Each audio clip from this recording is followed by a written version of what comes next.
저는 여호와께 감사.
는 이심을 믿어야 할지니라, 그렇게 말씀하십니다.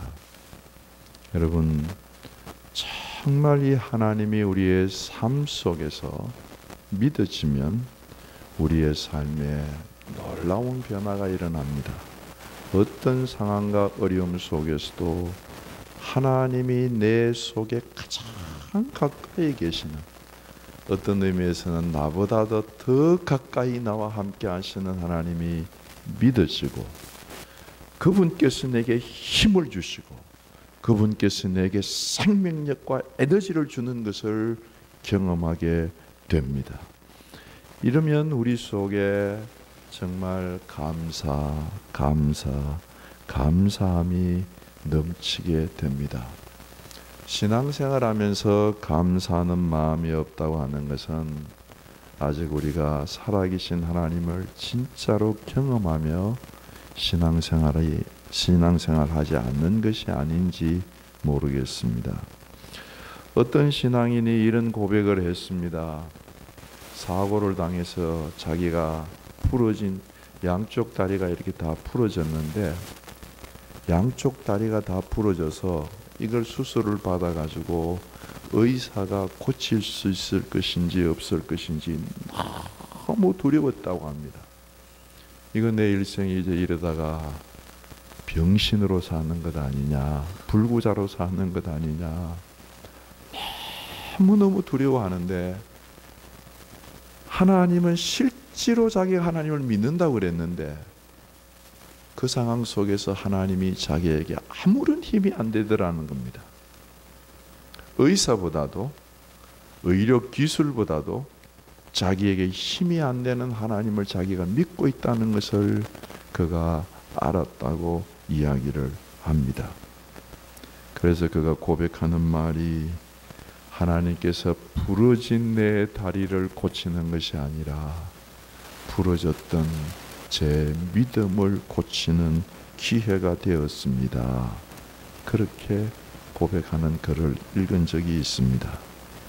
저는 오늘 이 예배를 통해서 우리의 부러졌던 믿음, 우리의 연약했던 믿음들이 회복되고 힘을 얻는 귀한 믿음이 되어서 감사하는 삶이 되기를 주께서 원하실 줄로 믿습니다.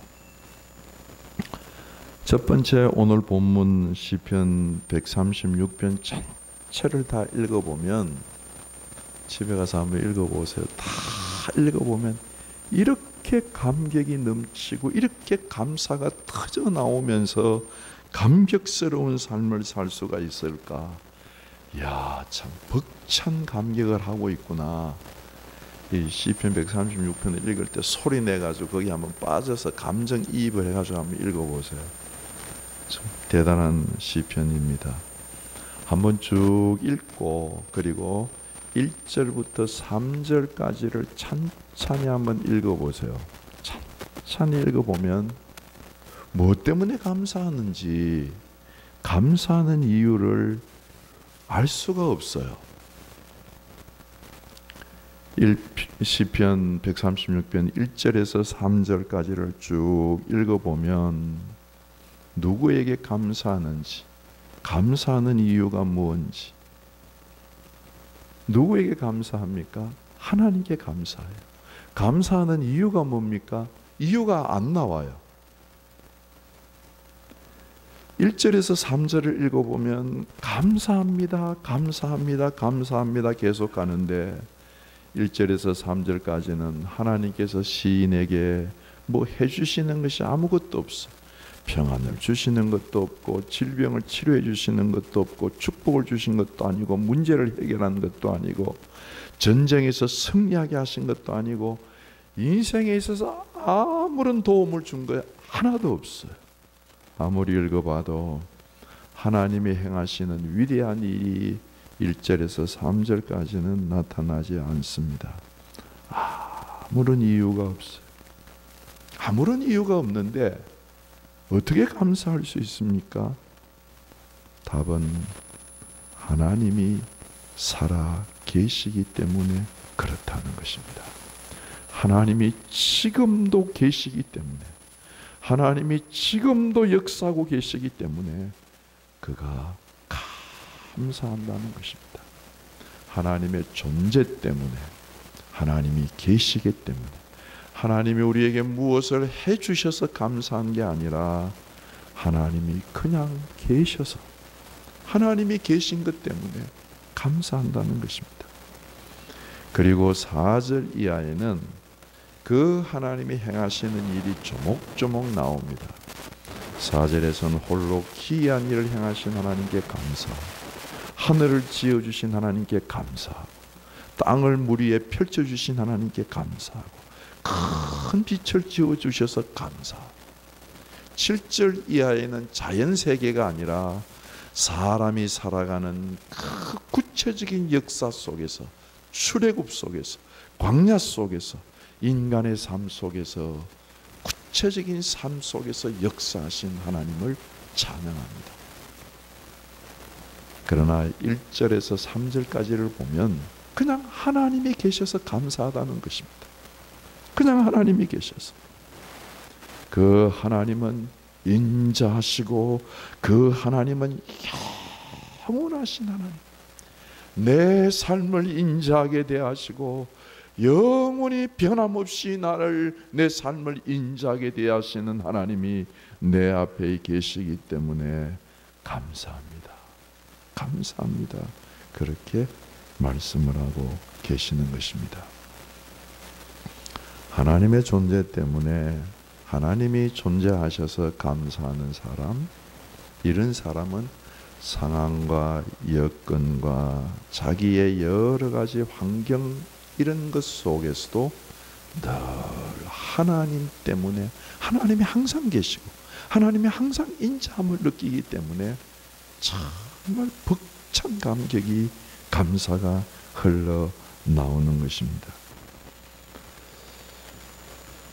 마틴 루터라고 하는 종교개혁자를 우리가 알지 않습니까? 1500년대에 1517년에 종교개혁을 일으켰던 사람인데, 한 사람이 종교개혁을 일으키니까 천주교 전체가, 그리고 나라 전체가 마틴 루터를 죽이려고 엄청나게 핍박하고 그를 늘 암살하고 죽이려고 하는 그 위험 속에서 마틴 루터가 종교개혁을 하다가 한 번은 지쳤어요. 늘 승리를 하다가, 사람이죠, 너무 지쳐서 어려워서 극도의 위협과 극도의 참으로 그 스트레스를 받아서 식음을 전폐하고 자기 스스로 위축되어서 일어나지도 못하고 좌절과 절망의 늪에 빠져 있었습니다. 그런데 밤중에 어떤 여인이 애곡하고 우는 거야. 아이고, 우리나라 말로 하면 아이고 아이고 아이고 그러면 우는데 너무 처량하게 우는 거예요. 그래서 마틴 루터가 누가 저렇게 우나 하고 봤더니 자기 부인이 상복을 입고 우는 거예요. 그래서 마틴 루터가 물었어. 여보 왜 그렇게 울어요? 누가 돌아가셨어요? 예, 돌아가셨어요. 누가 돌아가셨어? 하나님이 돌아가셨어요. 마틴 루터가 화가 났어요. 아니, 하나님이 돌아가시다. 그러면서 자기 부인을 나무랐어요. 그때에 부인, 마틴 루터 부인이, 아니, 하나님이 살아계신다면서 왜 그렇게 좌절하고 낙담합니까? 하나님이 돌아가시지 않았으면 그렇게 낙담하고 좌절하고 위축되어서 절망의 늪에 빠질 수 있겠습니까? 하나님이 살아계신데. 그 말 한마디에 마틴 루터가 다시 하나님을 믿고 일어나서 종교개혁을 완수했다고 합니다. 정말 우리가 힘을 얻을 때는, 그리고 그 얻는 힘이 늘 유지되는 비결은 살아계신 하나님, 살아계신 하나님, 그분을 향하여서 우리 속에서 벅차게 터져나오는 감사. 하나님이 살아계십니다. 그분은 내게 인자하신 분이시고 그분은 영원하신 분이십니다. 벅찬 감사가 있기를 주께서 원하실 줄로 믿습니다. 두 번째는, 이런 하나님이 존재하기 까닭에 우리는 하나님께 믿음으로 감사합니다. 여전한 상황은 어렵고 여전히 우리의 삶 속에 문제가 있지만, 그래도 우리는 하나님을 믿는 믿음으로 감사합니다. 다시 말씀드립니다. 히브리서 11장 6절, 믿음이 없이는 하나님을 기쁘시게 하지 못합니다. 믿음이 있어야지 하나님을 기쁘시게 하는데, 그 믿음은 첫 번째는 하나님이 계신 것, 하나님이 반드시 계시는 것을 믿고, 두 번째는 또한 그가 자기를 찾는 자, 하나님을 찾는 자들에게 상 주시는, 응답하시고 역사하시고 일을 행하시는 하나님을 믿어야 할지니라, 그렇게 말씀하십니다. 제가 안경을 끼고 있는데요, 안경 벗으면 사물이 잘 안 보여요. 살아계신 하나님을 맨 먼저 끼고 인생을 보면 인생 자체가 감사로 보이게 됩니다. 선인장 여러분 아시죠? 선인장 그러면 머릿속에 금방 떠오르는 이미지가 어떤 이미지가 떠오르세요? 제가 참 좋아하는 시인인데, 이혜인 시인이라고 하는 시인이 있습니다. 이분이 쓴 시 중에 선인장 그러는 시가 있어요. 제가 한번 읽어봐 드릴게요. 선인장, 사막에서도 나를 살게 하셨습니다. 쓰디쓴 목마름도 필요한 양식으로 주셨습니다. 내 푸른 살을 고통의 가시로 축복하신 당신, 피 묻은 인고의 세월 견딜 힘도 주셨습니다. 그리하여 살아있는 그 어느 날, 가장 긴 가시 끝에 가장 화려한 꽃 한 송이 피워 물게 하셨습니다. 가장 긴 가시 끝에 가장 화려한 꽃 한 송이 피워 물게 하셨습니다. 어려움 속에서도 꽃을 필 믿음을 바라. 상황과 어려움을 깊이 생각하고 난 뒤에 하나님 부르면 힘이 없어요. 정말 하나님이 너무 작아 보여요. 상황과 여건이 너무 커서 하나님 부르면 조그마한 하나님을 불러서 힘이 없어요. 먼저 보는 것이 중요합니다.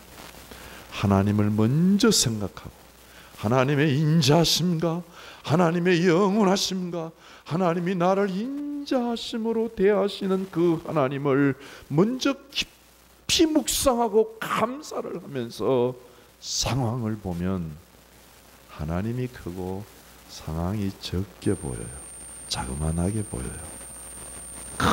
크신 하나님이 상황을 변화시킬 것 같은 믿음이 생깁니다. 사랑하는 성도 여러분, 하나님이 우리의 아버지인 줄로 믿습니다. 아버지는 자식의 문제를 책임지는 사람입니다.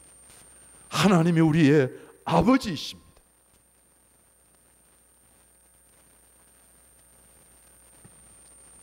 정말 인생살이 살아가면서 어려운 상황과 여건에 빠졌던 사람이 계신데 헬렌 켈러 여사입니다. 이분이 1880년도에서부터 1968년까지 약 88세를 사신 분입니다. 굉장히 오래 사셨죠. 잘 아시는 대로 이 헬렌 켈러라고 하는 사람은 여자인데 삼중고를 고통을 당한 사람이었습니다. 여러분 지금 저를 보시죠. 근데 눈이 보이지 않았던 사람입니다. 여러분 제가 드리는 말 귀에 들리시죠? 근데 귀가 들리지 않았던 사람입니다. 여러분들도 다 말씀하실 수 있고 저도 말을 하죠. 근데 이 사람은 입을 열어서 말을 못하는 벙어리였습니다. 보이지도 않고 들리지도 않고 말도 못한다고 한다면, 그렇게 88년을 살았다고 한다면 어떤 사람이 되겠어요?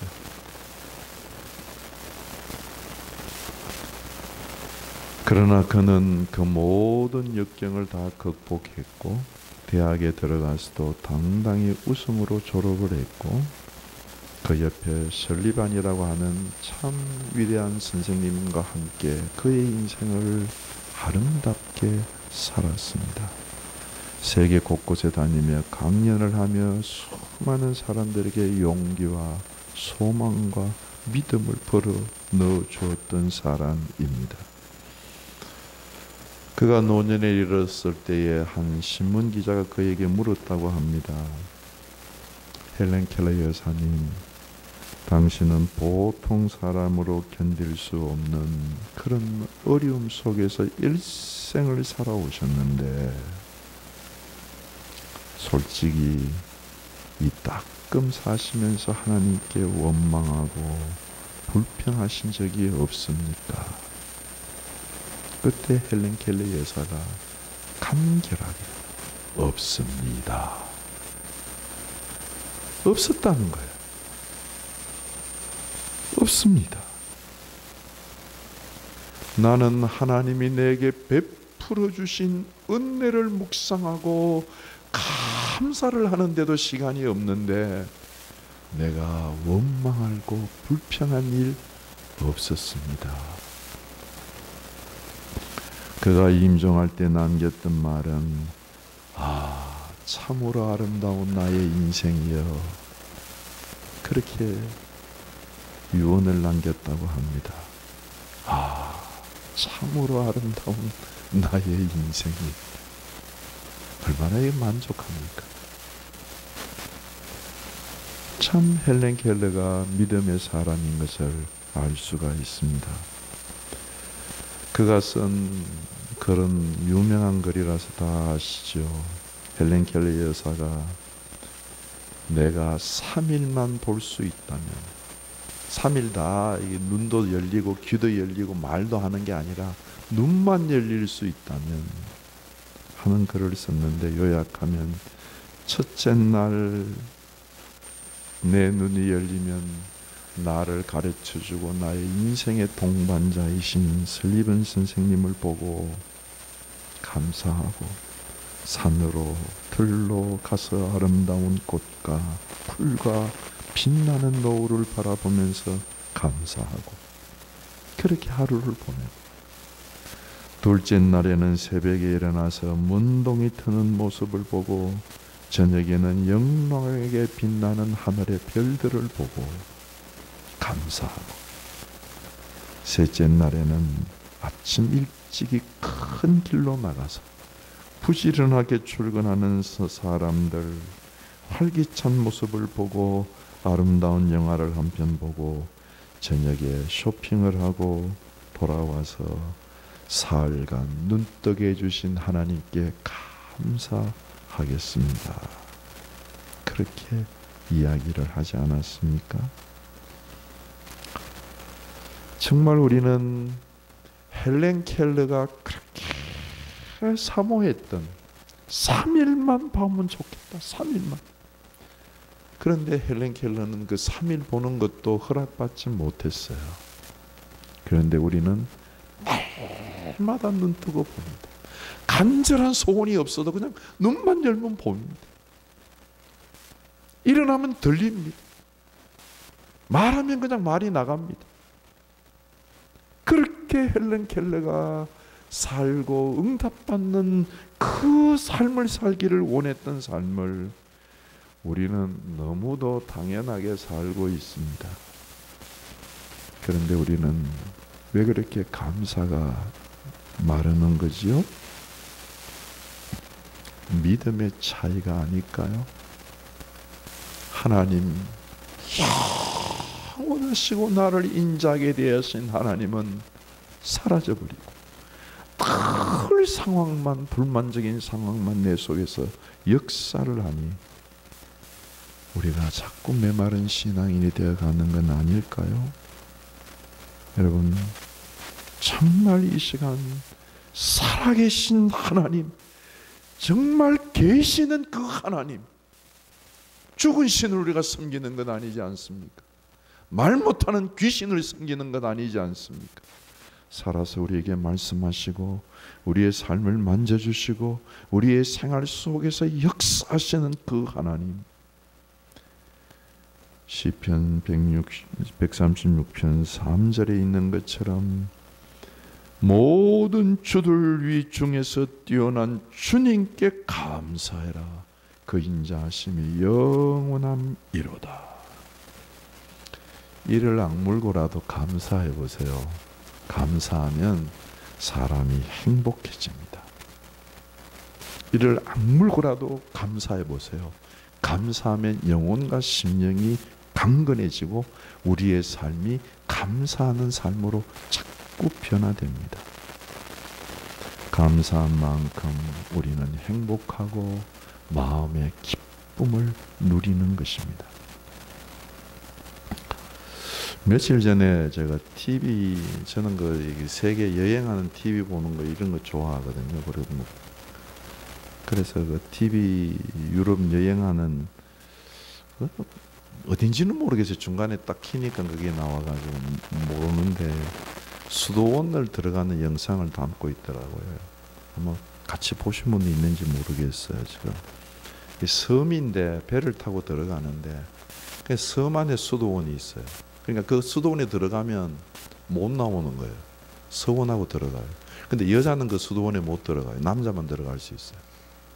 지금도 그러더라고요. 그리고 남자도 긴 바지 입고는, 참 짧은 바지 입고는 못 들어가요. 긴 바지 입고 반드시 신발을 신고 그리고 들어가요. 그리고 수도원 안은 절대로 찍지 못하게 하시더라고요. 근데 그 아주 그 섬 안에 이렇게 절벽 비슷한 아주 높은 데다가 수도원을 지났는데 그 수도원 안에서 이제 일생을 사는 거죠. 그 수도원을 보면서 꼭 감옥 같다 이런 생각이 들었어요. 여러분 혹시 수도원, 그런 수도원 들어간다 그러면 어떻게 했어요? 근데 이 수도원은 자기가 자원해서 들어가요. 근데 감옥은 그렇지 않죠. 감옥은 체포돼 가지고 안 들어가려고 그랬는데 억지로 집어넣잖아요.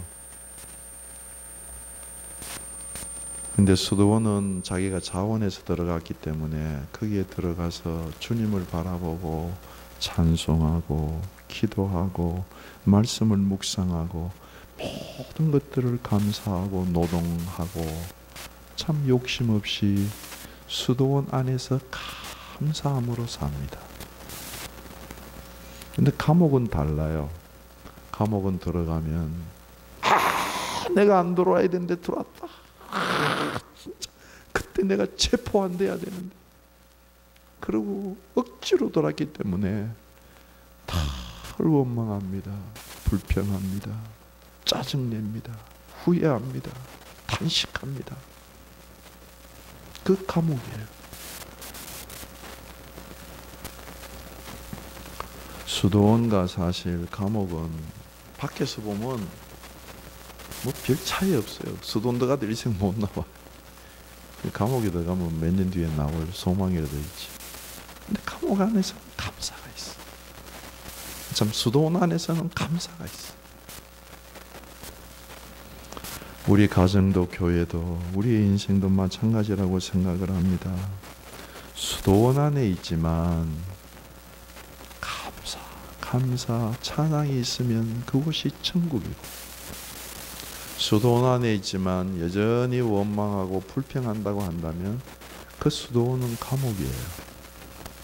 감옥 안에 있지만 감사하고, 감옥 안에 있지만 전도하는 사람들이 있잖아요. 감옥 안에서 주님을 나타내고 전도하는 사람, 그럼 그곳이 행복한 곳이에요. 우리가 살아가는 가정, 직장, 교회도 마찬가지가 아닐까요? 감사하고 찬양하면 삶이 새로워요. 근데 늘 원망하고 투덜하고 걱정하고 탄식하고 한탄하면 맨날 어려운 감옥생활, 인생 사는 것 자체가 감옥살이에요. 우리가 잘 아는 빌립보 감옥에 바울과 실라합니다. 한밤중에 깜깜한데 온몸을 두들겨 맞고 차고를 차고 족쇄를 채워가지고 문을 꽝 하고 걸어 잠가서 감옥에 갇혔는데, 그곳에서 찬송하잖아요. 깜깜한 밤중 막 찬송을 하니까 어떤 역사가 나타나요?